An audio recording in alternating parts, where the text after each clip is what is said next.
Alhamdulillah, nahmaduhu wa nasta'inuhu wa nastaghfiruh wa na'udzu billah min syururi anfusina wa sayyiati a'malina.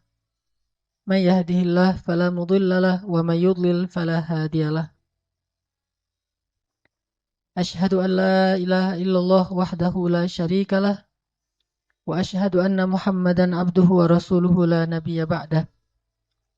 Allahumma salli wa sallim wa barik ala sayyidina wa habibina wa maulana Muhammadin wa ala alihi wa ashabihi ajma'in. Rabbi syrah li sadri wa yassir li amri wahlul 'uqdatam min lisani yafqahuna qawli. Teman-teman sekalian,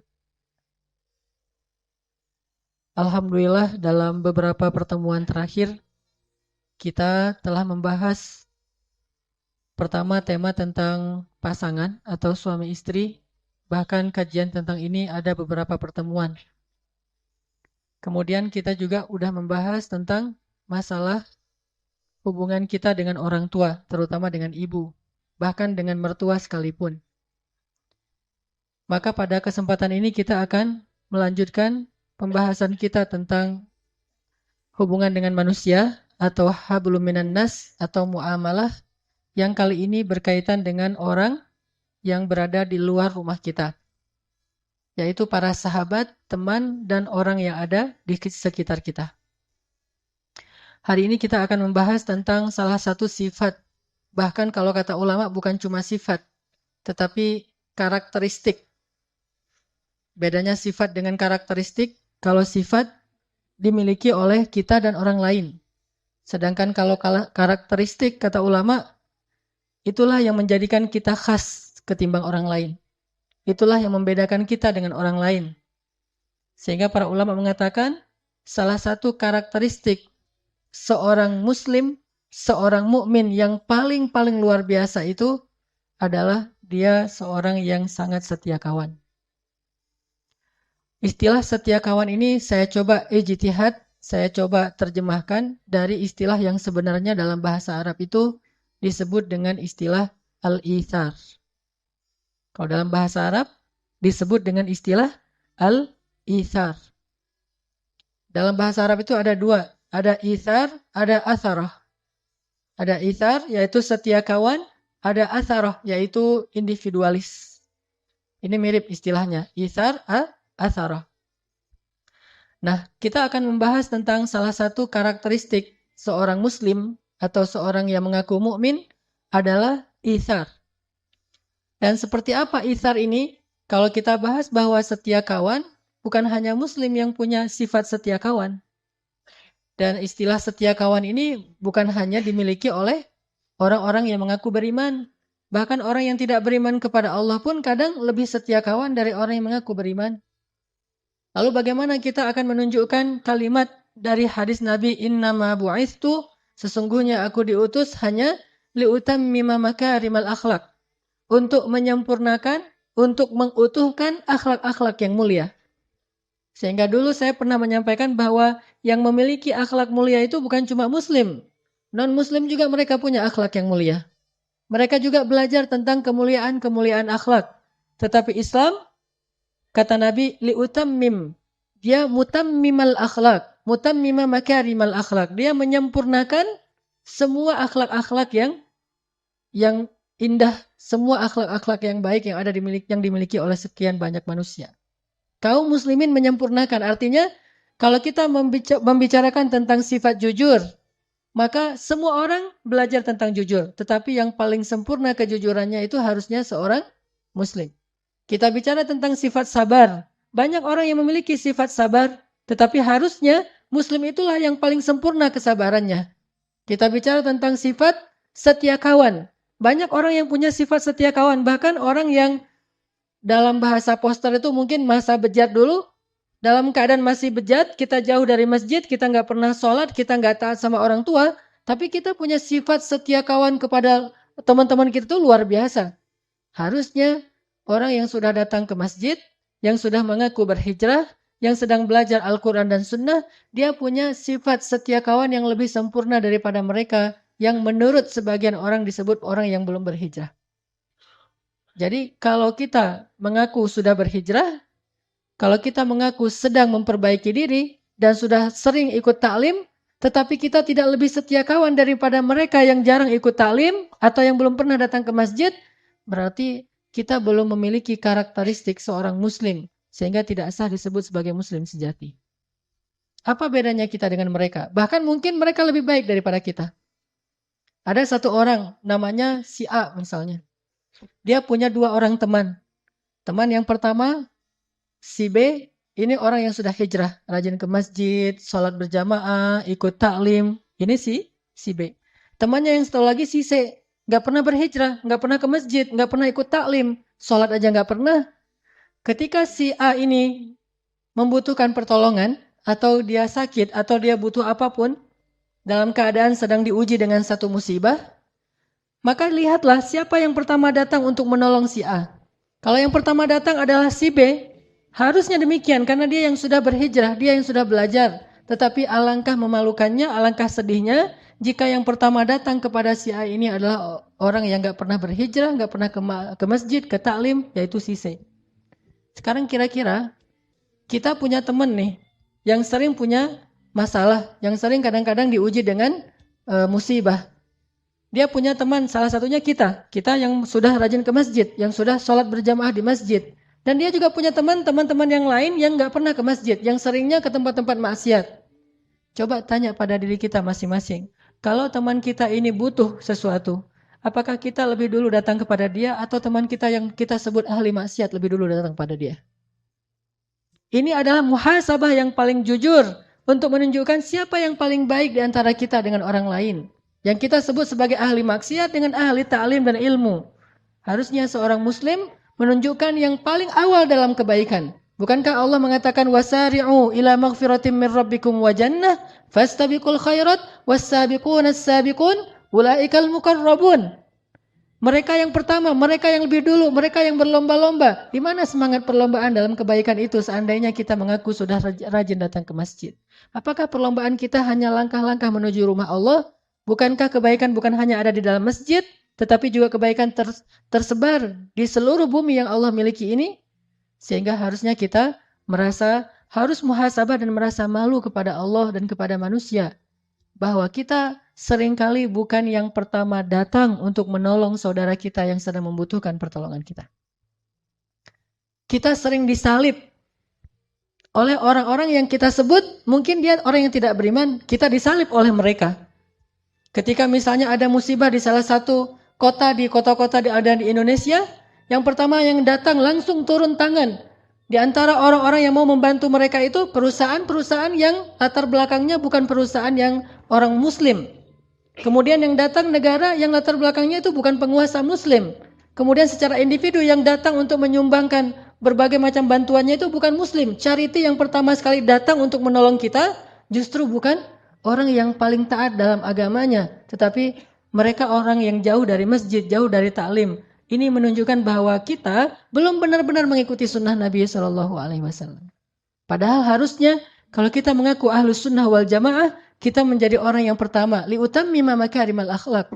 Menjadi yang pertama dalam menunjukkan akhlak-akhlak yang sempurna ini. Baru namanya mutammimul makarimil akhlak. Sebut saja misalnya kisah yang paling populer tentang Rasulullah tuh ketika ada seorang laki-laki kafir sakit. Laki-laki itu sering menyakiti Rasul kan? Meletakkan duri di depan rumah Rasul, membuang kotoran di depan rumah Rasul, menghina Rasul, memfitnah Rasul, mencela Rasul, memarah-marahi Rasul. Dan Rasul sering disakiti fisik dan perasaan beliau oleh orang itu. Tapi suatu hari dia tidak muncul dan tidak ada yang mengganggu Rasulullah di jalan sehingga Rasulullah bertanya, di mana si fulan? Rasulullah tidak mengatakan di mana si pengganggu itu, tidak, tetapi di mana si fulan? Karena Rasulullah merasa heran, biasanya dia ada lebih duluan datang untuk menghadang Rasulullah SAW, mencegat Rasulullah di jalan. Tapi hari ini dia tidak muncul. Di mana si fulan? Kata orang-orang si fulan sedang sakit ya Rasulullah. Di mana rumahnya? Ditanya rumahnya, lalu Rasulullah langsung balik arah. Bukannya datang ke Ka'bah untuk berdakwah, bukannya datang ke rumah sahabat untuk taklim, tetapi langsung balik arah menuju rumah orang yang paling jahat kepada beliau, yang sedang sakit. Sehingga ketika Rasulullah datang mengetuk pintu, kemudian dia bertanya, "Man?" Rasulullah mengatakan, Muhammad, dia langsung makin gemetar takut. Karena ini orang yang selama ini dia sakiti, sekarang datang untuk mungkin mau menuntut balas atau apapun.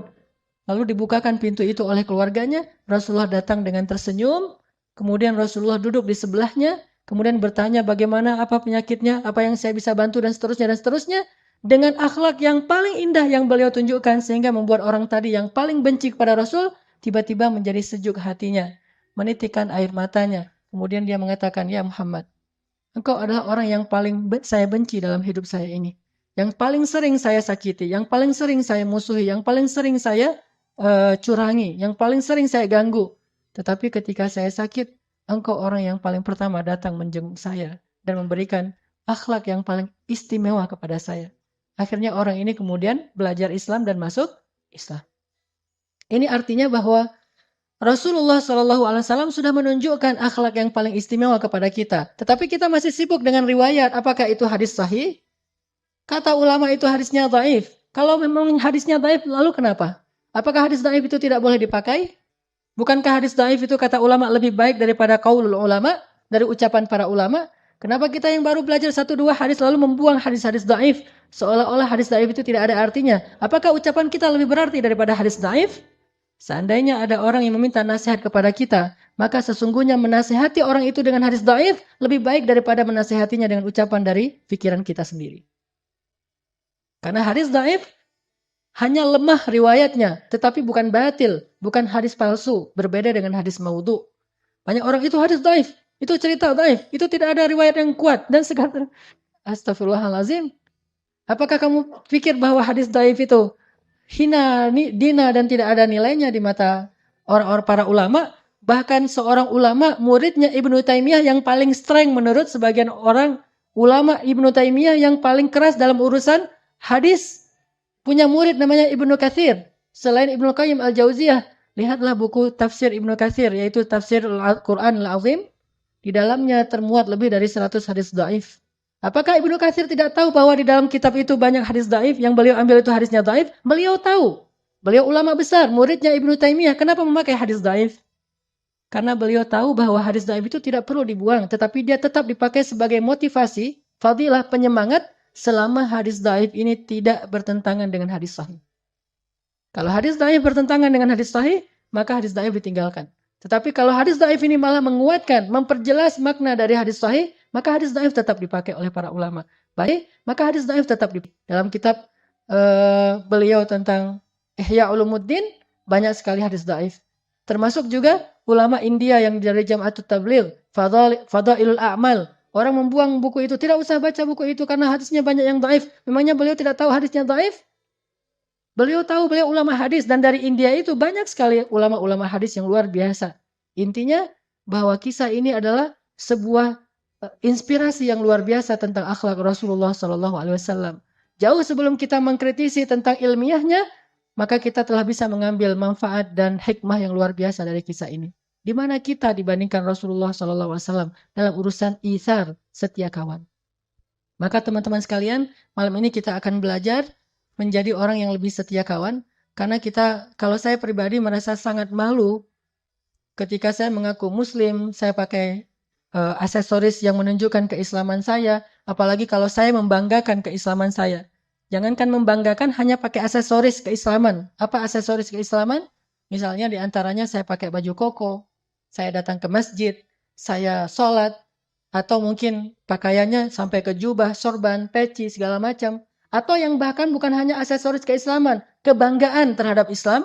Saya memakai baju dengan tulisan bahwa saya bangga sebagai seorang muslim, saya ini seorang muslim, so what gitu dan seterusnya kan ya. Kan bangga sekali ini dengan keislaman kita dan itu baik. Tetapi di situ ada beban yang luar biasa. Bebannya adalah apakah kita yang mengaku sebagai muslim, bahkan membanggakan keislaman kita, sudah menjadi orang yang paling layak disebut sebagai akhlak terindah di antara manusia? Atau jangan-jangan kita yang mengaku sebagai muslim justru orang melihatnya dengan sebelah mata, karena yang mengaku dan membanggakan keislaman itu justru yang paling tidak baik akhlaknya. Ini bagi saya muhasabah dan akan menjadi rasa malu yang luar biasa, sehingga mencoba untuk selalu belajar. Ada orang di belakang mobilnya ditulis La ilaha illallah. Mobil yang di belakang, di kaca belakang sudah ditulis la ilaha illallah, nggak boleh ngebut loh ya. Karena itu bebannya berat. Kalau dia ngebut nggak ada la ilaha illallah, dia tidak membawa kalimat thayyibah dalam akhlak yang khabithah.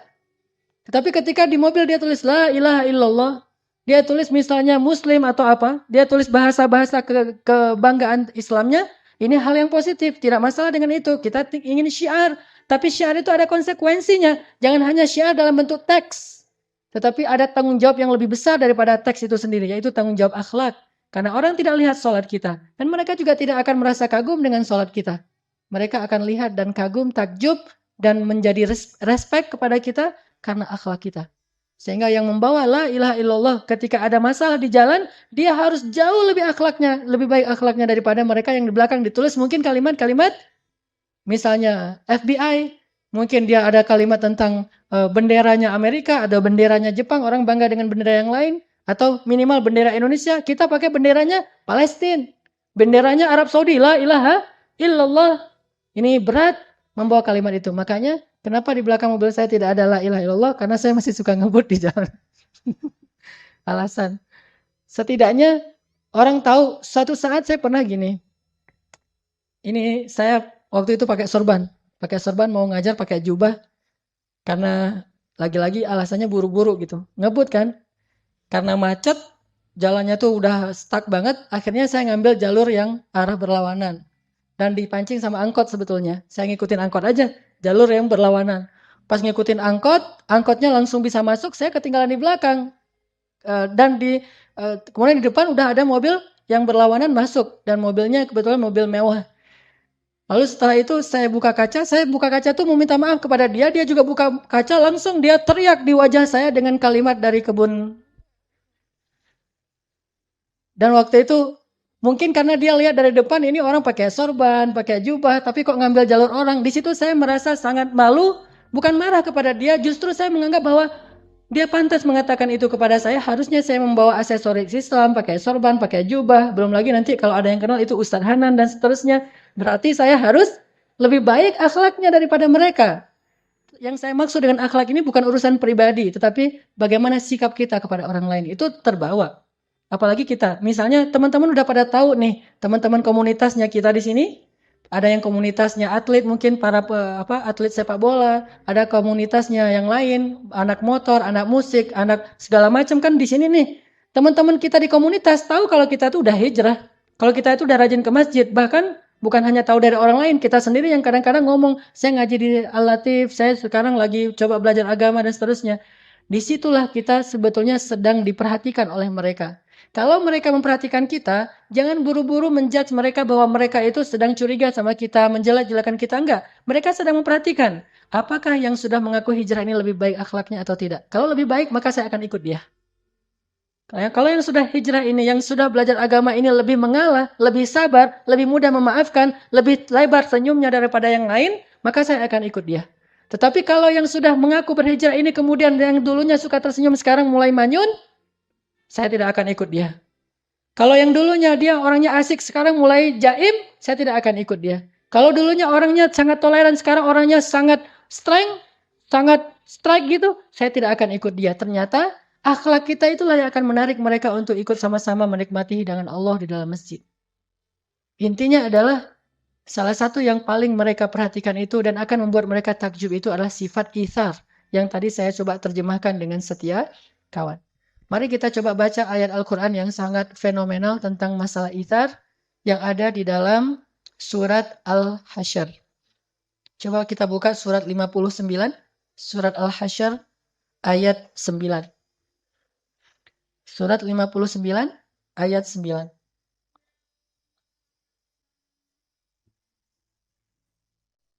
Surat Al-Hasyr surat 59 ayat 9.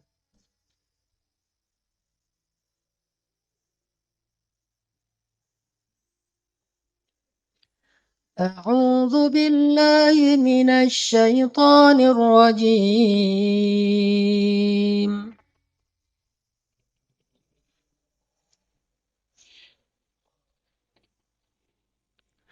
بسم الله الرحمن الرحيم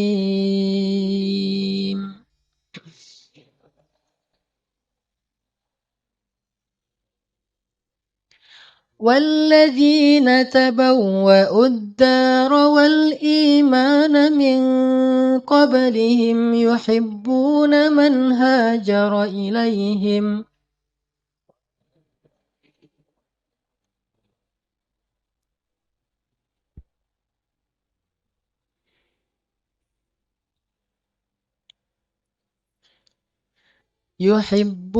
من هاجر إليهم ولا يجدون في صدورهم حاجة مما أوتوا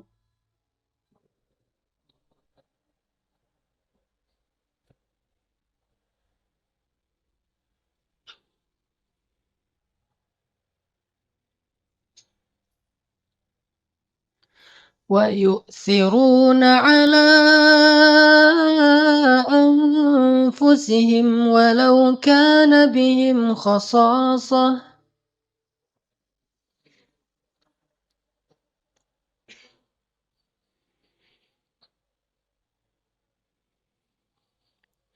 ومن يوق شح نفسه فأولئك هم المفلحون.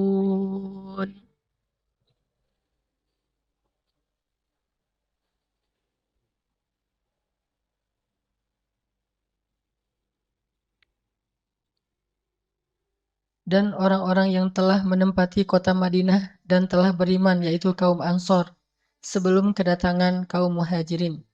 Mereka adalah orang-orang Ansor yang sangat mencintai orang-orang Muhajirin yang berhijrah kepada mereka. Dan mereka itu tiada menaruh satu keinginan pun dalam hati mereka terhadap apa yang diberikan kepada kaum Muhajirin.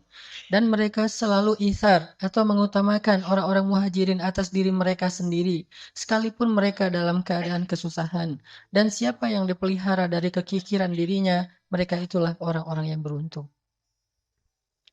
Teman-teman sekalian, di dalam ayat 9 ini Allah Subhanahu wa taala menyebutkan satu kata ithar dalam bentuk verb atau kata kerja, yaitu kalimat wa yu'thirun. Wa yu'thiruna ala anfusihim walau kana bihim khasasah. Dan yang diambil sebagai sampel atau contoh tentang ithar di dalam Al-Qur'an itu adalah satu kaum, bukan satu individu. Ini menunjukkan bahwa sifat ithar ini dimiliki oleh orang banyak yang luar biasa, yang mereka disebut oleh Allah dengan istilah kaum Ansor, yang terdiri dari suku Aus dan suku Khazraj. Orang-orang Ansor, orang-orang Madinah. Ternyata orang-orang Madinah ini adalah orang-orang yang ahlul ithar. Orang yang sangat luar biasa dalam berithar, dalam setia kawan tuh luar biasa orang Ansor. Sangat terlihat nanti kisah-kisah itharnya orang Ansor itu gimana mereka bisa setia kawan, bagaimana mereka bisa lebih mengutamakan orang Muhajirin daripada diri mereka, sampai ke tingkat yang kita tidak bisa mengerti, sampai ke tingkat yang tidak bisa dipercaya oleh akal kita. Begitu luar biasanya sifat setia kawannya kaum Ansor. Di antara contoh setia kawannya kaum Ansor misalnya, ketika kaum Muhajirin datang ke Madinah, kemudian mereka membutuhkan tanah, membutuhkan rumah, membutuhkan modal untuk kerja, membutuhkan keluarga, maka kaum Ansor membagikan setengah dari rumah mereka untuk Muhajirin. Memberikan setengah dari tanah mereka untuk Muhajirin. Bahkan ada di antara mereka yang menyerahkan seluruh hartanya untuk kaum Muhajirin dan mereka kemudian tinggal bersama keluarga mereka yang lain. Jadi kalau ada adik kakak berlima nih, maka salah satu di antara yang orang 5 ini menyerahkan seluruh hartanya, kemudian dia numpang tinggal bersama keluarganya yang lain. Saking ithar, saking setia kawannya kepada kaum Muhajirin. Ini yang dilakukan oleh orang Ansar. Sehingga ketika Rasulullah dan sahabat Muhajirin datang ke Madinah, mereka tidak kelaparan. Mereka tidak kedinginan. Mereka tidak kepanasan. Mereka semuanya mendapatkan tempat seperti yang mereka dapatkan di kampung halaman mereka. Karena ithar dari kaum Ansar. Siapa di antara kita yang bisa seperti ini? Datang orang yang kita tidak kenal sama sekali. Kalau ithar kepada para sahabat, setia kawan dengan teman-teman itu, ini kita mungkin bisa.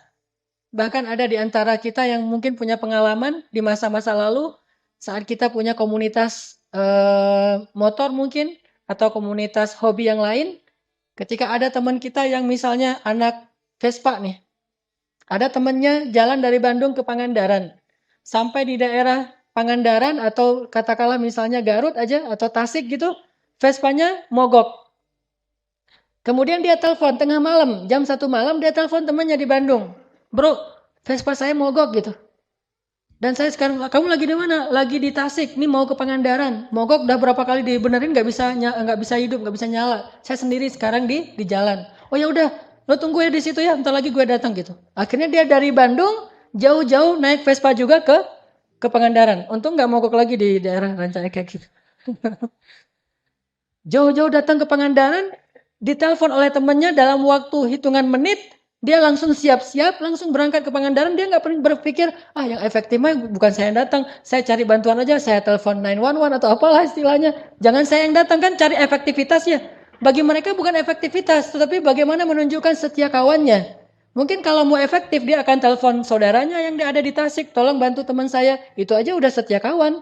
Tetapi dia tidak ingin kebaikan ini diambil oleh orang lain. Dia yang harus mengambil kebaikan ini. Sehingga dia datang jauh-jauh dari Bandung ke Tasik, ke Garut, bahkan sampai ke Pangandaran menyusul temannya yang sedang menunggu di sana dalam keadaan sedang membutuhkan pertolongan. Ini dilakukan oleh orang-orang yang tidak mengenal agama. Harusnya kita yang sudah belajar agama harus punya setia kawan yang jauh lebih dahsyat dari ini. Dan ini bukan hal yang sepele. Karena tugas seorang muslim itu adalah menunjukkan identitas Islam yang telah Allah gariskan dalam syariatnya. Dan ini berat, makanya menjadi seorang muslim itu luar biasa beratnya. Menjadi seorang muslim itu benar-benar harus menjadi wasaton, harus menjadi pemimpinnya orang lain dalam segala kebaikan. Sehingga kalau ada di antara anak-anak Vespa yang bisa berkorban sejauh itu, harusnya anak-anak masjid bisa berkorban jauh lebih baik daripada itu. Kalau anak Vespa di Pangandaran ditelepon, malam itu juga datang. Anak masjid ditelepon di Surabaya, malam itu juga datang. Ya. Saya lagi di Surabaya, ya udah aku datang sekarang. Gimana cara datangnya? Mikir dulu. Harusnya bisa lebih dari itu. Memang saya juga belum pernah seperti itu. Saya merasa sangat takjub dengan anak-anak Vespa, anak-anak BMX, anak-anak komunitas yang lain yang punya sifat setia kawan yang luar biasa. Dan kita berharap dalam Islam itu, dalam masjid itu, dalam dakwah itu punya yang lebih dahsyat daripada komunitas-komunitas lain. Karena kita mengaku sebagai kuntum khaira ummatin ukhrijat linnas. Kalian kelompok terbaik di antara manusia. Terus tunjukkan mana yang terbaik. Apakah terbaik itu hanya label? Apakah terbaik itu hanya slogan? Apakah terbaik itu hanya sekedar bentuk orasi dan khutbah? Atau kenyataan real? Maka kalau khutbah kita pasti lebih bagus daripada yang lain. Kalau label kita punya banyak label-label yang keren. Tetapi realnya kita harus banyak muhasabah. Saya bukan katakan tidak ada, tetapi kita harus banyak muhasabah. Jangan-jangan kita belum menunjukkan apapun. Apa yang kita tunjukkan dalam bentuk label, tetapi tidak ada dalam realitasnya. Orang Ansor. Pernah ada kasus begini. Sejak kaum muhajirin datang ke Ansor, orang Ansor itu berbagi. Berbagi setengah dari harta mereka, sepertiga dari harta mereka, 2/3 dari harta mereka. Bahkan ada yang seluruh dari harta mereka diberikan. Maaf, sampai ada di antara mereka yang mengatakan, maaf saya punya anak, silakan kalau kamu mau menikahi anak saya, kamu butuh keluarga, kamu jadi menantu saya. Kamu nggak perlu mahar, maharnya adalah kamu muslim. Maka saya akan memodalkan semuanya. Dinikahkan putrinya dengan orang muhajirin. Ada yang bahkan istrinya mengatakan kepada suaminya, suamiku kalau memang kamu ridho, maka ceraikan saya sehingga saya bisa menjadi istrinya si fulan itu muhajirin membutuhkan istri. Sampai kayak gitu. Dan ini adalah inisiatif perempuan Ansor. Saking luar biasanya pengorbanan kaum Ansor ini lebih dari apapun. Kalau bahasa sekarang mah ada 2 orang yang jatuh cinta ke satu cewek. Nah, yang satu udah ke masjid, yang satu belum ke masjid. Maka yang udah ke masjid ini harus ngalah nih. Kenapa Isar? Terus perempuannya di mana? Nah, perempuan misalnya dia agak galau nih memilih yang udah ke masjid, keren sih, hafal Quran, udah mulai menghafal Quran, udah mulai tahsinnya udah bagus, udah di mana-mana ngaji gitu kan ya. Terus yang belum ke masjid, keren juga, cuma dia belum dekat dengan Al-Quran, belum ikut taklim, belum sholat di masjid dan seterusnya. Galau memilihnya nih. Akhirnya supaya si perempuannya nggak galau, maka tunjukkanlah sifat ithar. Datanglah ke teman kita, bro. Boleh bicara heart to heart nggak? Ada apa bro gitu? Itu tentang si cewek itu tuh namanya misalnya apa namanya yang keren? Hah? Namanya Wulan gitu. Si Dewi lah Dewi. tentang si Dewi misalnya. Lo suka sama dia gitu. Ah, lo nggak usah ngomong gitu dah, baper banget sih jadi orang gitu-gitu deh gitu ya. Ya, nggak enak kalau udah terlalu apa main emosional. Ah, kita jujur aja kalau misalnya lo suka sama dia, gue juga suka. Terus gitu. Maksud gue kalau misalnya lo suka sama dia, ya udah apa kamu aja yang maju. Saya mah apa tuh gitu. Kamu aja yang maju gitu. Kok kamu bisa gitu? Kamu nggak serius ya sama dia? Serius banget. Terus kenapa kamu bisa ngerelain? Isar bro, isar gitu kan ya. Habis ikut talim. Harusnya gitu tuh. Orang Ansor bukan cuma orang yang di apa pacar doang yang dikasih, sampai istri pun, dan istrinya juga rela banget atas nama bukan cinta lagi bagi mereka yang terpenting. Yang terpenting adalah isar. Sampai kayak gitu coba bayangkan. Walaupun ini kasusnya cuma ada satu ya. Jangan bilang semua orang Ansor kayak gitu, enggak juga. Cuma ada satu kasusnya dan itu agak-agak unik menurut saya dan nggak harus jadi teladan juga sih. Saya nggak rela.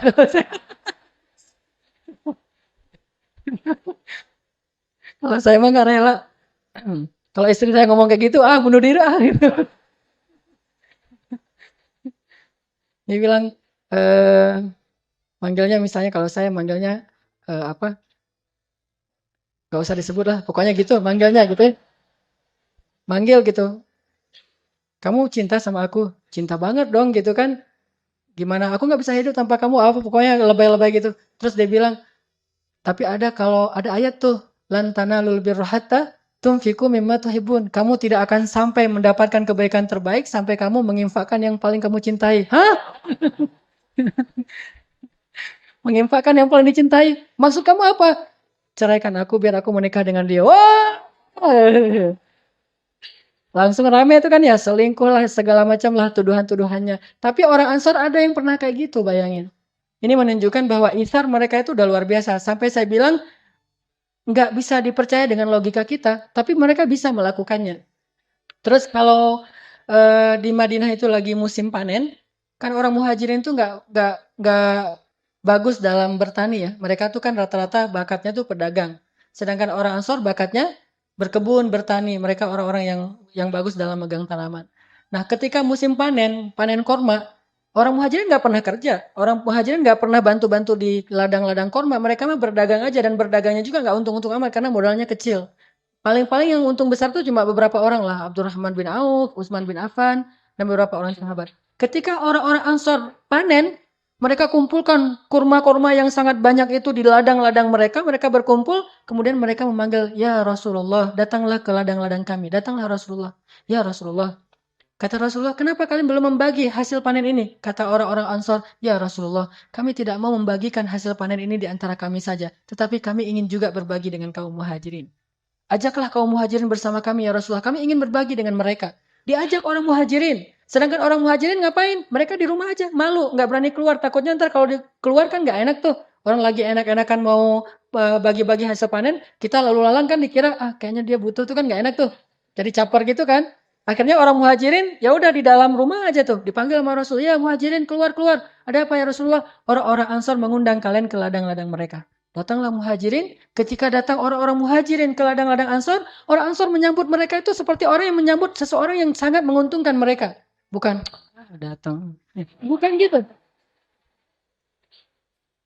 Kayak kita misalnya lagi makan enak nih, kita lihat makanan enak, teringat dengan teman kita. Aduh, kalau makanan enak kayak gini masa saya makannya sendiri? Kita SMS teman kita telepon, mau makan di sini nggak? Saya lagi di sini nih, ayo ke sini aja. Kita ajak teman kita, kan itu hal yang sepele sebetulnya sederhana. Bahkan kalau perlu saat kita lagi uangnya hampir habis tuh.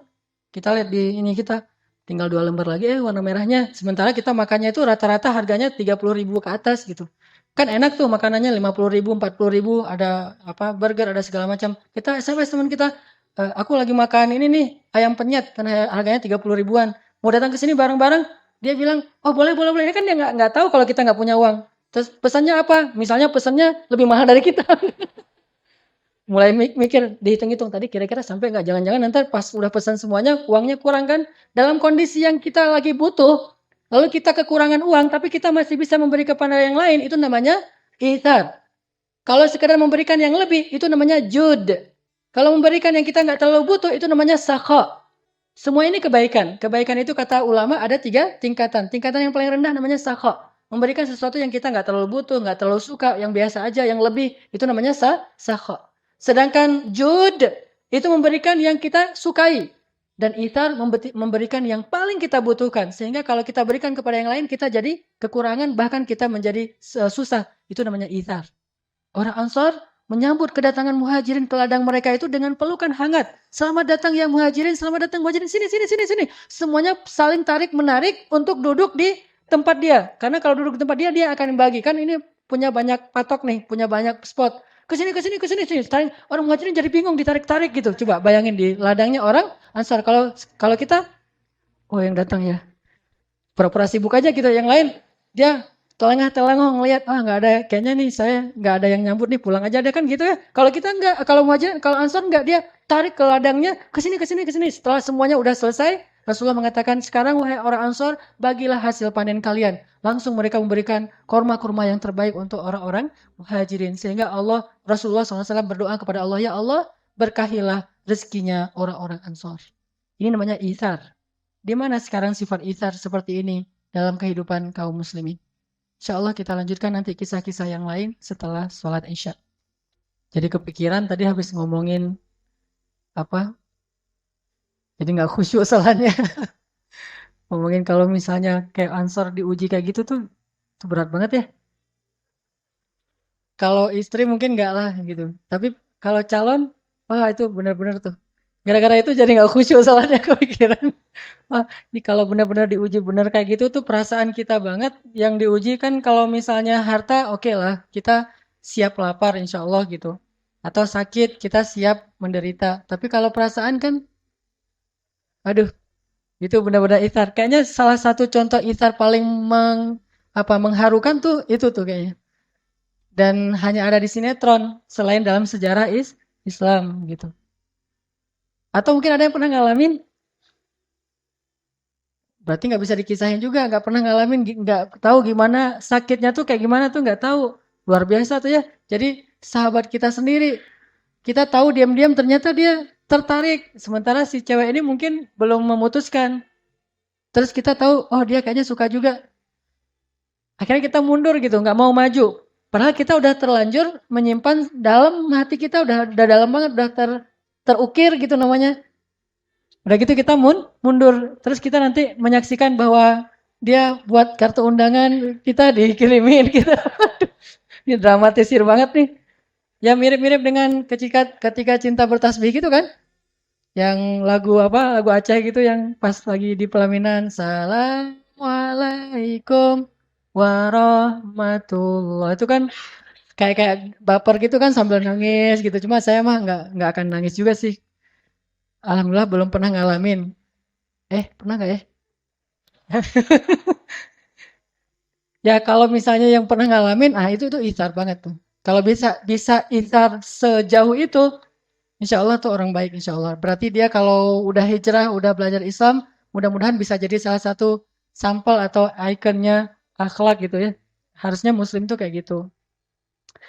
Atau dalam kehidupan sehari-hari yang lebih sederhana-sederhana lagi, misalnya ithar-ithar hal yang sepele.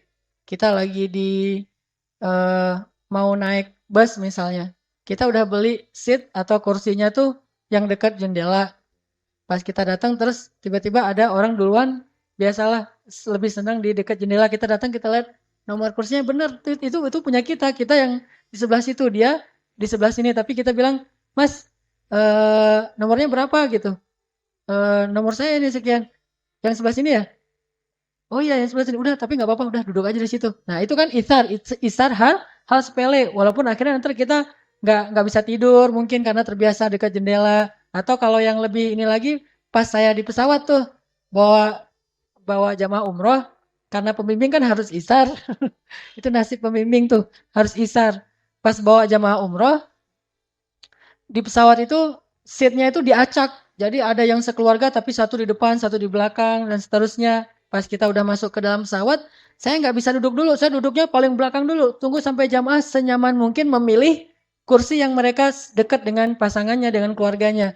Kadang-kadang kursi saya, Ustadz duduknya di mana? Di sini. Boleh nggak Ustadz ditukar? Oh boleh banget, boleh banget, boleh banget. Terus saja ganti lagi, pindah ke depan. Ustadz, ini anak saya di sebelah sana, boleh nggak di sini? Oh ya boleh Bu. Saya pindah lagi sampai 5 kali pindah. Akhirnya saya ke paling belakang. Nah ini hal-hal yang sepele kayak gitu bisa jadi salah satu contoh-contoh isar dalam kehidupan kita.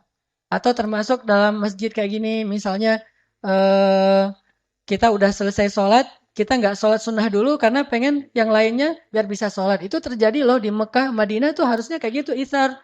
Tapi orang udah beribadah di Mekah, Madinah malah nggak bisa isar. Misalnya di Raudhah gitu. Di Raudhah tuh kan tempat yang mustajabah doa tuh di Masjid Nabawi. Orang sholat di situ tuh lama-lamaan, doanya tuh panjang banget. Perasaan di Indonesia nggak gitu-gitu amat, tapi sampai di sana tuh gitu amat. Panjang banget doanya tuh. Udah gitu kalau orang Indonesia kan berpersepsinya doa itu harus duduk ya. Nggak bisa sambil jalan apa atau sekedar berdiri aja nggak bisa, harus duduk. Jadi dia duduk bersila udah nyaman banget gitu, naruh barangnya depan belakang kanan kiri, doa ya Allah panjang banget. Di belakang tuh orang-orang Arab bilang ya Ammi ya Allah ya Allah ya Allah ya Haji haji haji gitu. Mereka karena nggak ngerti bahasa Arab bagus juga sih jadi cuek gitu. Terus aja berdoa. Nah ini namanya ithar, hal-hal yang yang sepele kayak gini. Kalau dalam kehidupan kita yang lebih ekstrim lagi mungkin apa yang tadi ada saya pernah lihat di internet di YouTube tuh ada liputan tentang seorang anak di Australia, Muslim. Jadi dia dapat penghargaan dari pemerintah Australia sebagai salah satu contoh anak yang berkorban untuk kakaknya. Anak ini sekitar 8-9 tahun, kakaknya 12 tahun, tenggelam di salah satu pantai di laut. Tenggelam, dua-duanya nggak bisa berenang. Tapi pas ngelihat kakaknya lagi tenggelam, nggak bisa berenang. Akhirnya dia nolongin kakaknya. Nolongin kakaknya sambil dia tarik kakaknya dan dia udah kelep juga, dia udah minum banyak air. Terus sampai bisa membawa kakaknya ke pantai dan dia sampai lemes dan pingsan. Diambil sama lifeguard, kemudian dibawa ke ambulan dan di perjalanan dia meninggal dunia. Sehingga langsung dikasih banyak penghargaan, orang banyak yang menangis untuk dia. Nah ini isar, rela mati demi orang lain. Kadang kita ngerasain kayak gitu.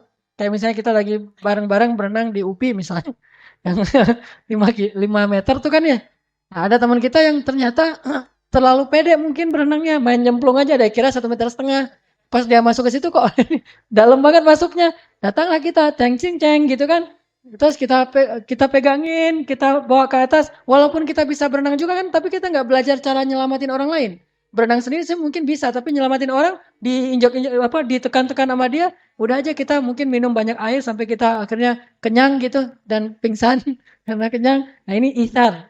Tapi nggak tahu nih, ada nggak orang yang mau melakukan sejauh ini? Kalau ada yang bisa melakukan sejauh itu minimal untuk keluarganya, itu berarti menunjukkan bahwa dia udah punya semangat isar yang luar biasa. Intinya isar memberikan sesuatu yang paling kita butuhkan walaupun sedikit. Sampai Nabi bilang apa tentang isar? Rubba dirhamin sabaqa alfa dirham. Bisa jadi 1 dirham itu lebih Allah sukai daripada 1.000 dirham, kata Nabi. Kenapa bisa jadi 1 dirham lebih Allah sukai daripada 1.000 dirham?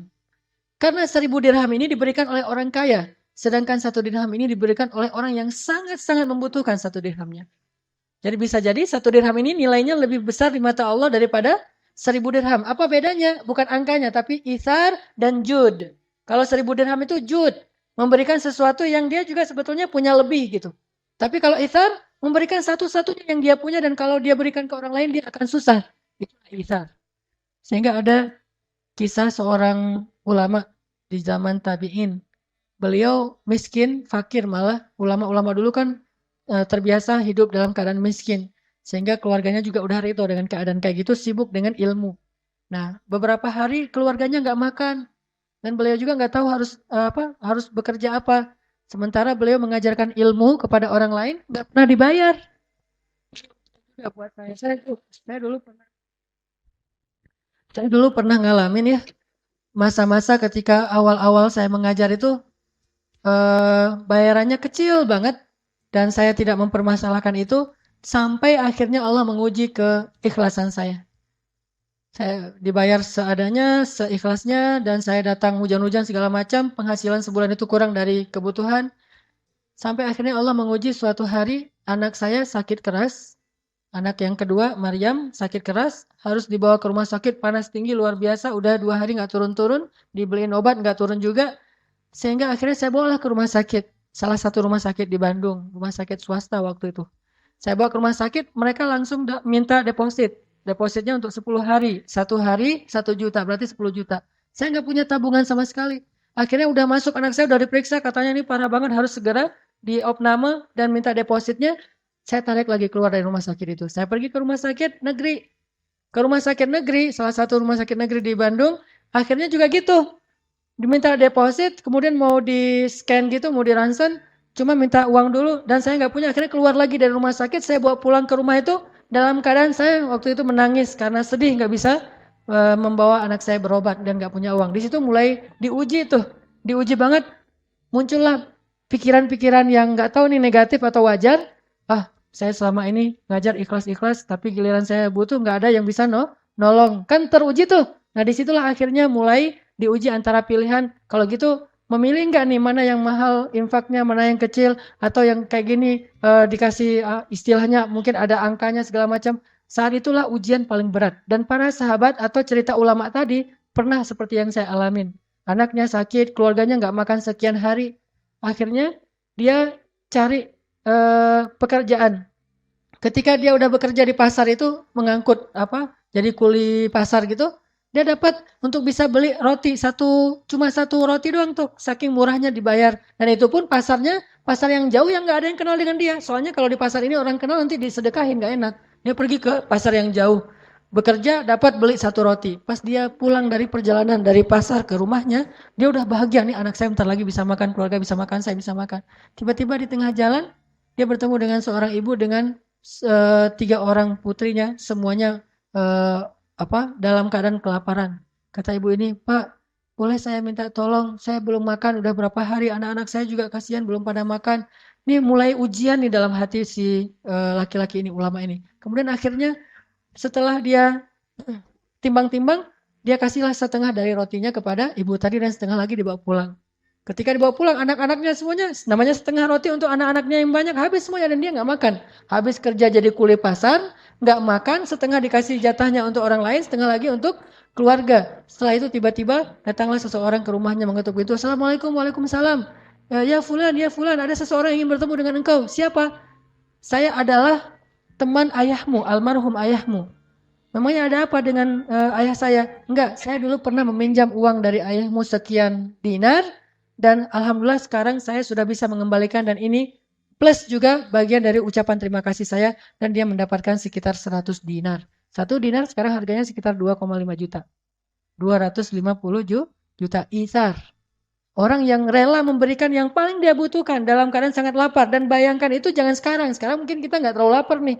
Coba bayangin pas lapar-laparnya, nggak punya apa-apa, terus teman kita datang minta pinjam uang, kita kasih. Itu benar-benar ujian ithar. Dan seorang muslim harusnya mampu melakukan hal yang seperti itu.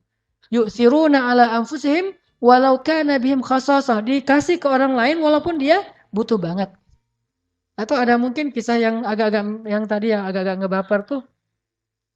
Kita mau nikah, udah ada modalnya nih. Tiba-tiba ada teman kita butuh modal juga untuk usaha atau mungkin sakit atau keluarga kita yang butuh. Terus kita mikir kan, ini saya nabung sekian tahun biar bisa nikah. Sekarang pas saya udah dapat calonnya dan saya udah punya modal untuk mahar dan acaranya, tiba-tiba ada keluarga yang sakit dan dia butuh pertolongan saya. Kalau saya kasih ke dia, berarti saya ditunda pernikahannya. Kalau saya nikah, berarti saya harus menolak dia dengan walaupun rasa berat hati. Ini ada satu kalimat yang menurut saya, kalimat yang tertuang begitu aja ketika saya membayangkan. Apa kalimatnya? Menangis setelah berkorban itu jauh lebih mengharukan daripada menangis karena penyesalan. Menangis setelah berkorban jauh lebih mengharukan daripada menangisi kesalahan. Jadi kalau kita bisa berkorban kemudian kita menangis karenanya, terharu gitu, maka itu jauh lebih mengharukan daripada menangis karena kesalahan yang kita buat. Jadi usahakan jangan buat kesalahan. Lebih baik kita berkorban untuk orang lain daripada kita berbuat kesalahan. Sehingga nanti kalau kita menangisi kesalahan kita yang sekarang, itu nggak keren. Lebih keren kita menangisi pengorbanan kita walaupun kita nggak dapat untung. Namanya juga pengorbanan. Itu menurut saya lebih mengharukan. Kita melihat anak-anak kita tertawa, tersenyum bahagia, tanpa mereka tahu bahwa sebetulnya kita dalam keadaan sedang irit nih, tapi kita kasih kepada mereka apa yang mereka butuhkan. Itu bisa mengharukan banget menangisnya kepada pasangan kita, kepada teman kita.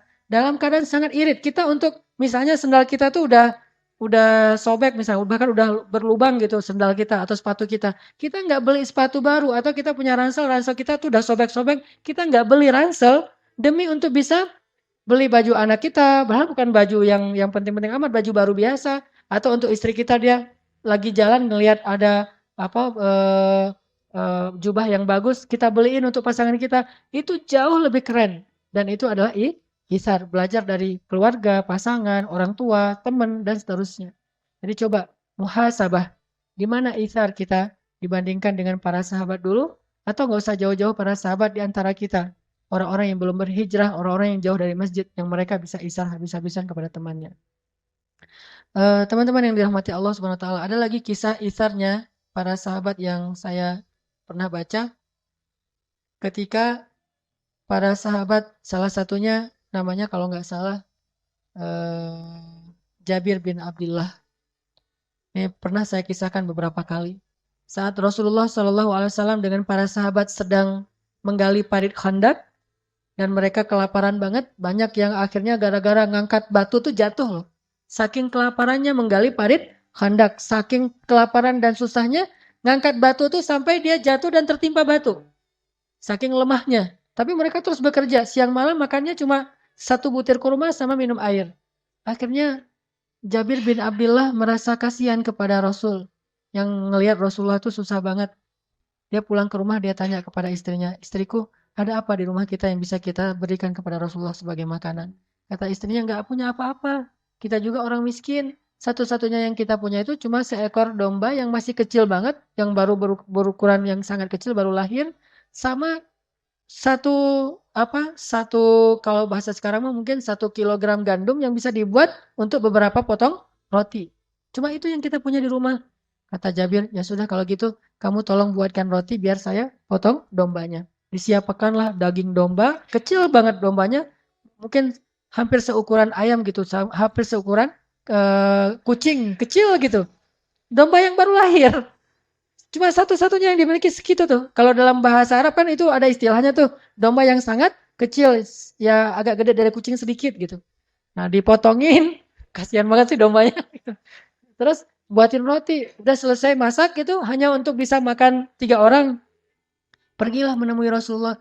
Kata Jabir, ya Rasulullah, saya sudah mempersiapkan jamuan makan malam. Kalau Rasulullah selesai bekerja nanti, datanglah ke rumah saya untuk makan malam bersama. Saya siapkan jamuannya. Rasulullah bahagia banget kan? Bayangin, yang ngundang itu orang miskin loh. Dan Rasulullah udah curiga, pasti makanannya cuma segitu-gitu aja. Namanya juga Jabir. Siapa yang gak kenal Jabir dengan kemiskinannya? Sehingga kalau yang ngundang itu Jabir, paling ya gitu-gitu aja lah makanannya. Rasulullah tahu itu. Tapi Rasulullah saking bahagianya diundang walaupun cuma sederhana makanannya dan tahu cukupnya paling banyak untuk 3 orang. Dan Jabir udah mengatakan cuma untuk 3 orang ya Rasul. Rasulullah langsung berdiri mengatakan, wahai para sahabat, yang jumlahnya berapa? 1.000 orang. Wahai para sahabat, Jabir ngundang kita makan di rumahnya. Wallahu Akbar gitu semuanya. Bayangin, jatah makan 3 orang diundang kepada 1.000 orang. Rasulullah tuh nekat juga ya. Ya sahabat, dan itu 1.000 orang tuh lapar semua loh. Lapar semua berhari-hari nggak makan. Jabir mengundang kita untuk makan di rumahnya. Semuanya bertakbir Allah Akbar, Masya Allah, Jabir apa. Jabirnya pucat, langsung lari tuh. Lari nemuin istrinya. Wah istriku gawat, gawat, gawat. Kata istrinya, kenapa? Ternyata yang akan datang itu bukan cuma 3 orang sahabat, tapi ada ratusan, bahkan 1.000 orang. Kata istrinya dengan tenang, siapa yang mengundang mereka? Engkau atau Rasulullah? Kata Jabir, Rasulullah, aku cuma mengundang Rasulullah sama 2 orang sahabat.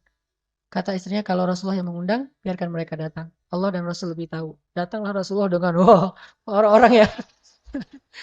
Beringas semua nih yang datang. Rumah Jabir kecil, nggak muat untuk semua orang. Akhirnya makannya di luar rumah. Lihat, di sini, kalau kita misalnya dapat undangan yang kayak gini, cuma untuk 1 orang atau mungkin porsinya kecil, tapi kita masih ingat teman kita, bahkan rame lagi yang pastinya kita nggak akan dapat jatah mungkin. Jadi hal yang sedikit dibagi rame, saking setia kawannya. Maka Rasulullah ngajak orang yang 1.000 dan beliau tahu kalau mereka udah datang mereka lupa bahwa itu Rasulullah, makan aja semuanya. Sering kayak gitu soalnya. Rasulullah dilupain sehingga Rasulullah diam-diam aja nggak makan, yang lain pada makan. Baru nanti setelah mereka kenyang udah pada sendawa gitu, udah gelegean, kalau kata orang Sunda apa? Terap gitu.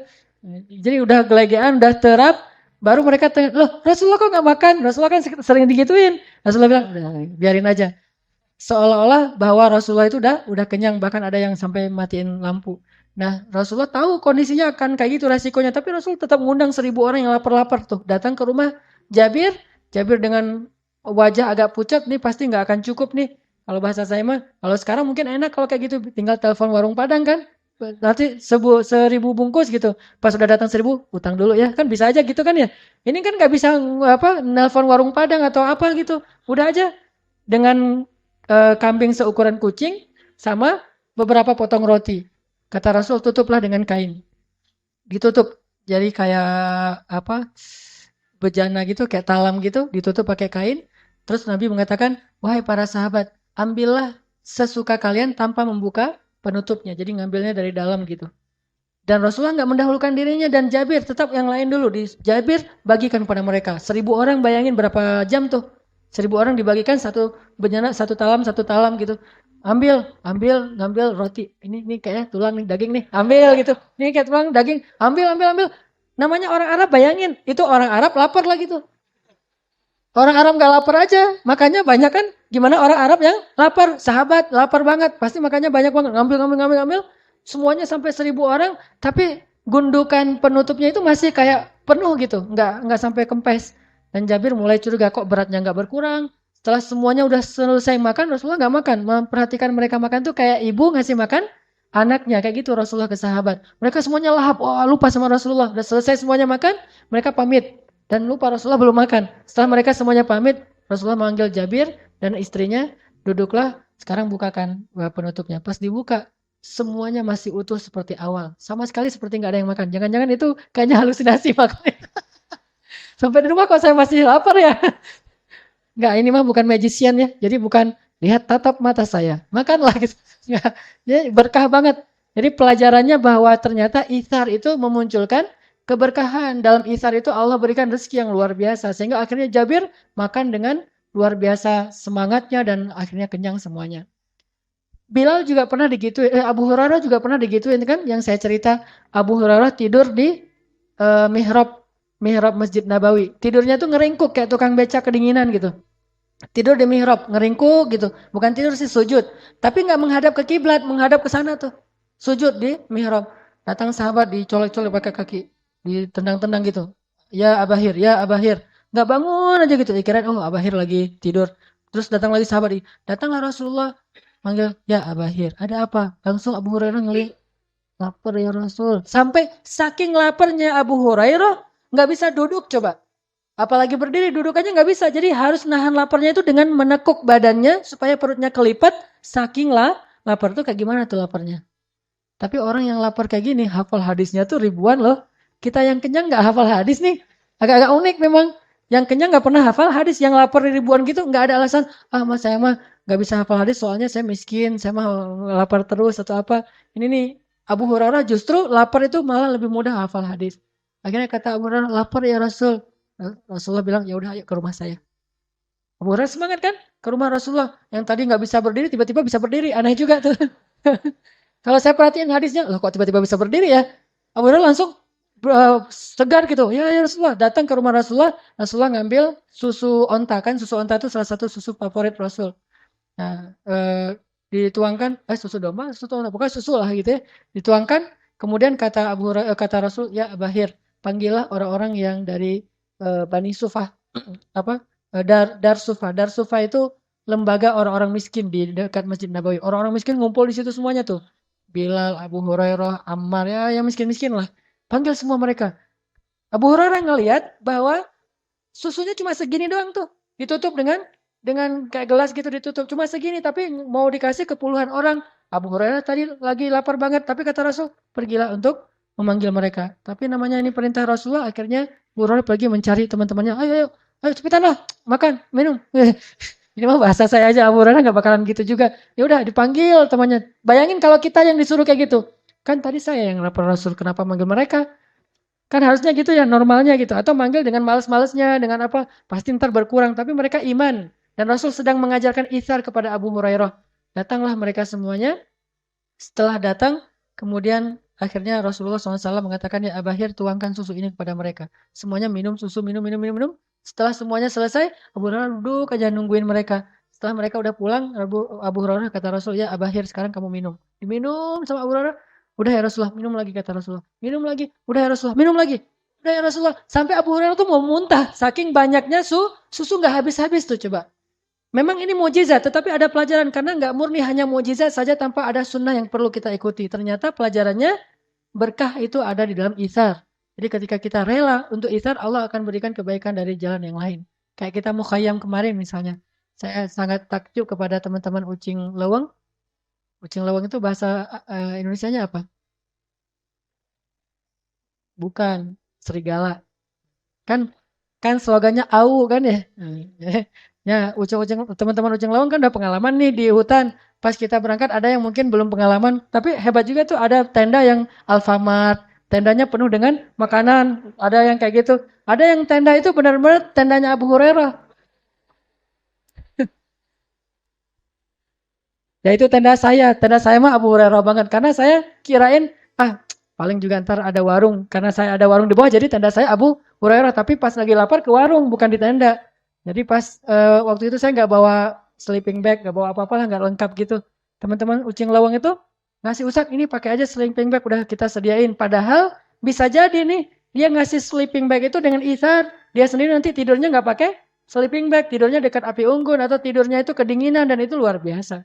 Atau yang lebih lebih berat lagi mungkin kalau kemarin tempatnya masih normal lah. Dulu yang Mukhayyam pertama tuh yang di apa? Yang di Ciwidey gitu, itu kan hujan deras, becek, genang air, kita dalam rawa-rawa gitu, semua pakaian kita basah kan? Mau memberikan pakaian kering kita ke teman yang lain sehingga kita tetap pakai pakaian basah, itu isar. Mau memberikan sleeping bag ke teman kita yang nggak bawa, sementara kita tidur dalam keadaan kehujanan, itu itsar. Disitulah kita belajar menjadi muslim yang bukan hanya slogan, bukan cuma label, tapi muslim yang kenyataan akhlaknya. Dan kita harus bisa. Malulah kita kepada orang yang di luar masjid, yang mereka mungkin bisa lebih itsar daripada kita.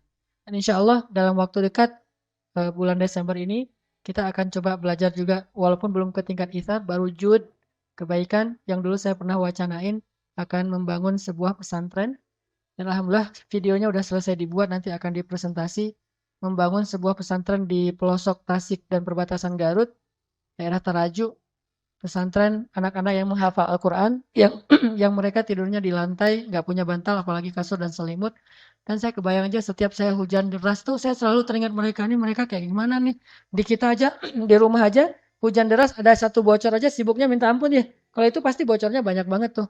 Udah gitu anak-anaknya besok harus bangun subuh-subuh bahkan sebelum subuh untuk tahajud. Kemudian siangnya mereka harus tahfiz Al-Qur'an.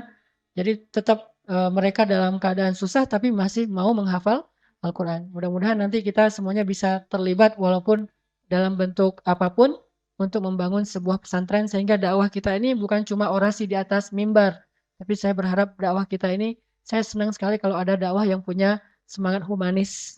Karena Rasulullah itu orang yang sangat humanis. Jadi dakwahnya bukan hanya ilmiah, tapi ilmiah yang humanis. Sangat sensitif dengan kebutuhan-kebutuhan manusia. Walaupun hal kecil yang kita lakukan, tapi alhamdulillah ada beberapa teman yang mau gabung nih. Teman-teman dari Harley mau gabung.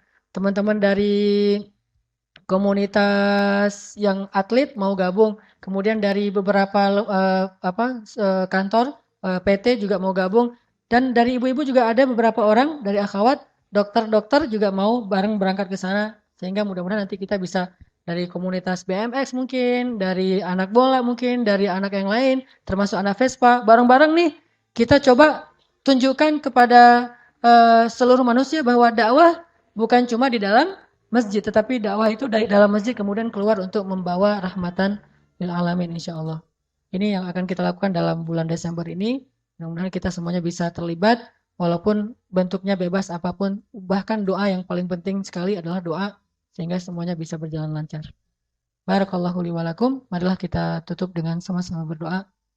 Mudah-mudahan Allah Subhanahu wa taala memberikan kepada kita ilmu yang bermanfaat, bukan sekedar ilmu yang kita ingat. Ditambah lagi di sini ada doa khusus yang dimintakan untuk almarhum Bapak Eri Ahradi bin Endang, Bapak dari siapa nih? Sostrolita. Ya, almarhum Bapak Eri Ahradi bin Endang. Mudah-mudahan Allah Subhanahu wa taala menerima beliau sebagai hambanya, ditempatkan di sisinya yang terbaik, diampunkan dosanya, diangkat derajatnya, dan dilapangkan kuburnya. A'udzu billahi minasy syaithanir rajim. Bismillahirrahmanirrahim. Alhamdulillahi rabbil alamin. Allahumma hadina fiman hadait, وعافنا فيمن عافيت وتولنا فيمن توليت وبارك لنا فيما أعطيت وقنا برحمتك شر ما قضيت اللهم لك الحمد يا رحمن لك الحمد يا رحيم لك الحمد يا رب العالمين الحمد لله على نعمة الإسلام الحمد لله على نعمة الإيمان الحمد لله على نعمة التوبة الحمد لله على نعمة القرآن الحمد لله على نعمة الأخوة الحمد لله على نعمة الهجرة الحمد لله على نعمة العبادة اللهم إنا نسألك حلاوة الإيمان اللهم إنا نسألك رضاك والجنة ونعوذ بك من سخطك والنار اللهم اغفر له وارحمه وعافه واعف عنه وأكرم نزله ووسع مدخله واجعل قبره روضة من رياض الجنة ولا تجعل قبره حفرة من حفر النيران اللهم اغفر لنا ولوالدينا وارحمهما كما ربيانا صغارا رب اغفر لي ولوالدي وارحمهما كما ربياني صغيرا يا أرحم الراحمين اغفر لأمهاتنا يا غفار اغفر لأمنا يا غفار واغفر لأبائنا يا غفار واغفر لإخواننا يا غفار واغفر لأخواتنا يا غفار واغفر لأساتذتنا يا غفار واغفر للمسلمين يا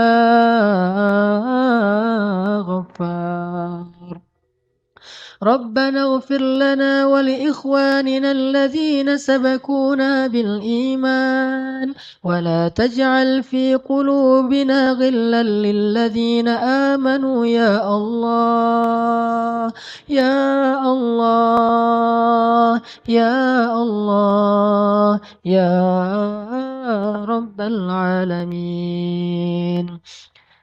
يا الله نسألك رضاك والجنة ونعوذ بك من سخطك والنار Ya Allah, ampunkanlah dosa kami ya Allah. Ampunkanlah kesalahan-kesalahan yang pernah kami lakukan ya Allah. Ampunkanlah maksiat-maksiat yang senantiasa kami ulang-ulang bahkan sampai hari ini ya Allah. Ampunkanlah kelalaian-kelalaian kami ya Allah. Ampunkanlah kesia-siaan hidup kami ya Allah. Maafkanlah segala kealpaan dan kelupaan yang kami kerjakan dalam kehidupan kami ya Allah. Yang membuat kami jauh darimu ya Allah. Ampunkanlah dosa-dosa kami ya Allah. Dosa ayah dan ibu kami ya Allah. Dosa saudara-saudara kami ya Allah.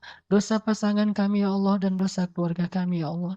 Ya Allah ya Arhamar Rahimin. Engkau yang maha lembut, Engkau yang Maha Penyayang. Dengan kasih sayang-Mu Engkau telah selamatkan kami dari jurang-jurang api neraka. Engkau hantarkan ke dalam hati kami iman dan hidayah. Engkau hantarkan dalam hati kami rasa cinta untuk duduk di dalam majelis ilmu agama-Mu, ya Allah. Engkau jadikan kami rasa cinta ke dalam rumah-Mu, ya Allah, sehingga kami lebih ringan melangkahkan kaki kami untuk datang ke masjid-masjid-Mu, ya Allah. Ya Arhamar Rahimin, di sana, di luar sana masih banyak dari sahabat-sahabat kami yang masih enggan untuk masuk ke dalam rumah-rumah-Mu, bukan karena mereka benci kepadamu, ya Allah, tetapi karena mereka belum paham, ya Allah. Ampunkanlah dosa sahabat-sahabat kami, ya Allah, yang mereka masih belum mau datang ke rumah-Mu, ya Allah, bukan karena mereka jahat, tetapi mereka belum mengerti, ya Allah. Ajarkanlah kepada mereka apa yang Engkau ajarkan kepada Nabi-Mu, ajarkanlah kepada mereka apa yang Engkau ajarkan kepada para sahabat-Mu, ajarkanlah kepada mereka apa yang Engkau ajarkan kepada hamba-hamba-Mu yang soleh, ya Allah. Ya Allah, berikanlah kebaikan yang kami rasakan saat ini di rumah-Mu kepada sahabat-sahabat kami yang ada di luar sana, ya Allah. Ketuklah hati mereka agar mereka mau datang ke masjid-masjid-Mu, agar mereka mau duduk di dalam majelis-majelis ilmu agama-Mu, ya Allah. Ya Allah, jadikanlah kami asbab hidayah bagi mereka. Maafkanlah kami jika kami tidak sabar terhadap kesalahan-kesalahan yang mereka kerjakan. Jika kami belum sabar untuk mengajak mereka dengan akhlak yang baik, Justru mereka menjadi semakin jauh dari rumah-Mu karena ketidaksabaran kami dalam mengajak mereka, ya Allah. Ya Allah, masukkanlah kami ke dalam surga bersama sahabat-sahabat kami itu, ya Allah. Jadikanlah kami sahabat di masa jahiliyah dulu menjadi sahabat juga di masa-masa yang telah kami bertobat, ya Allah. Jika kami dulu bermaksiat kepadamu dalam keadaan berteman dan akrab, sekarang jadikanlah kami beribadah kepadamu juga dalam keadaan berteman dan akrab, ya Allah. Dalam keadaan bersahabat, ya Allah, di dunia dan di akhirat, insya Allah.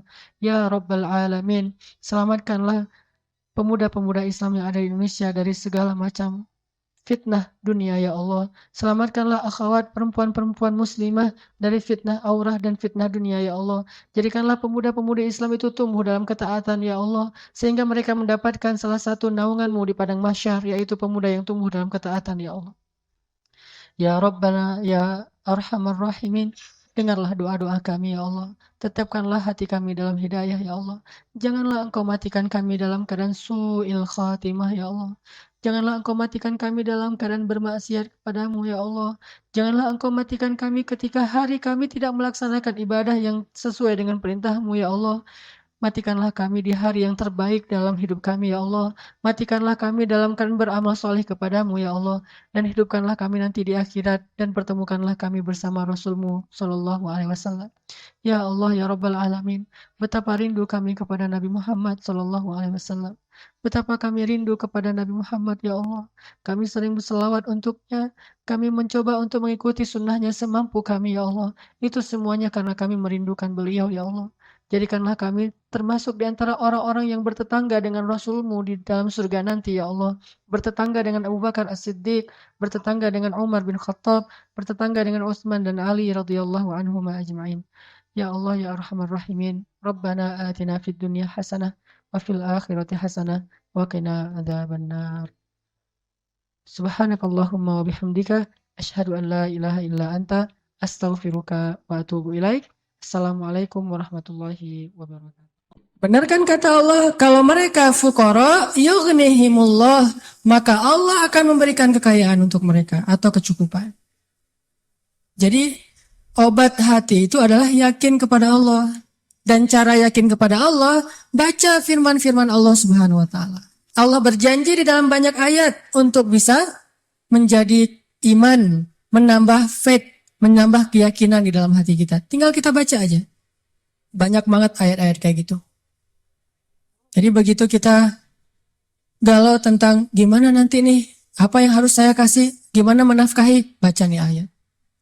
Gitu juga kalau misalnya kita cari kerjaan atau cari nafkah.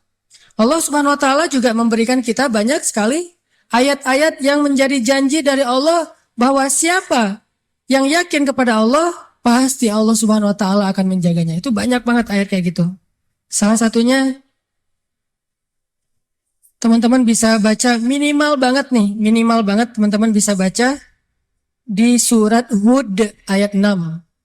Coba baca surat Hud, surat 11 ayat 6. Ini juga ayat untuk ngecas iman kita. Apa kata Allah di ayat 6 surat Hud? Bismillahirrahmanirrahim.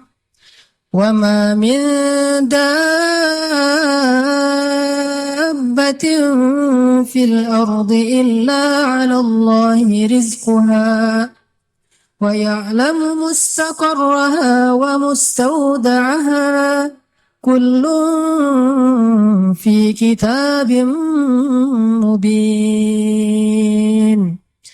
Gak ada satupun hewan yang melata di muka bumi illa 'alallahi rizquha, kecuali Allah yang menjamin rezeki bagi mereka. Terus kenapa kita khawatir?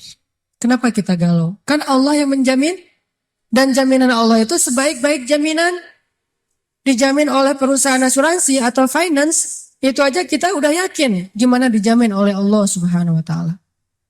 Kayak ada orang yang ngambil asuransi kesehatan, dia nggak khawatir dengan sakit. Ada orang yang mengambil asuransi kendaraan, dia nggak khawatir kelecet atau terjadi kecelakaan, dirampok atau dicuri kendaraannya. Ada yang total loss only misalnya atau all risk, dia nggak khawatir. Kenapa? Ada yang menjamin. Ada orang yang mengambil asuransi pendidikan, dia nggak khawatir dengan harga pendidikan yang semakin mahal karena ada jaminan. Kalau kita masih sering ragu dan sering khawatir dengan hidup kita, berarti kita nggak yakin dengan jaminan Allah Subhanahu wa taala. Makin kita yakin dengan jaminan Allah, makin hilang rasa khawatir dalam hidup kita. Tenang ajalah, ada Allah. Ketika kita ada masalah sedikit, kita tinggal klaim. Dan mengklaim asuransi Allah itu lebih gampang daripada ngeklaim asuransi manusia. Ngeklaim asuransi manusia tetap aja ada biayanya. Tapi ngeklaim kepada Allah itu nggak ada biayanya, nggak perlu pakai nomor antri, nggak perlu jauh-jauh keluar dari rumah. Kita tinggal mengangkat kedua tangan kita mengatakan Ilahi, Rabbi, saya ada masalah nih. Tetapi Engkau Maha Besar. Dan setelah itu hati kita akan langsung tenang. Ini teman-teman, di antara obat terhadap semua penyakit hati itu adalah belajar yakin kepada Allah Subhanahu wa taala. Teman-teman bisa baca juga nanti surat Al-Mulk. Ini surat yang benar-benar nge-booster hati kita. Jadi sesi pertama ini saya pengen sharing. Ternyata kalau kita pengen menghilangkan semua penyakit hati kita, mulailah dari belajar iman, belajar yakin kepada Allah Subhanahu wa taala. Kalau kita pengen belajar menjadi orang yang menjalani hidup itu penuh dengan keyakinan, penuh dengan harapan, orangnya optimis, caranya belajar yakin kepada Allah Subhanahu wa taala. Dan salah satu cara belajar yakin kepada Allah, baca ayat-ayat Allah, terutama ayat-ayat booster tentang kebesaran Allah Subhanahu wa taala. Inna fi khalqis samawat, dalam penciptaan langit. Bukan cuma di langit, tapi penciptaannya, prosesnya. Inna fi khalqis samawati wal ardi wa ikhtilafil laili wan nahari la ayatin li ulil albab. Langit, bumi, silih bergantinya malam dan siang atau musim. Di situ ada bukti-bukti bahwa Allah Maha Kuasa. Kalau itu aja buat Allah gampang, cuma kun fayakun, apalagi cuma ngurus kita yang cuma kecil dibandingkan langit dan bumi. Kita itu dibandingkan langit dan bumi, gak ada apa-apanya. Kalau langit dan bumi aja buat Allah gak ada apa-apanya lagi, apalagi kita. Jadi intinya teman-teman, kenapa kita khawatir kalau Allah menjamin kehidupan kita? Kenapa kita khawatir kalau Allah berjanji menolong kita? Kenapa kita khawatir kalau Allah Subhanahu wa taala tidak akan menyia-nyiakan kebaikan kita?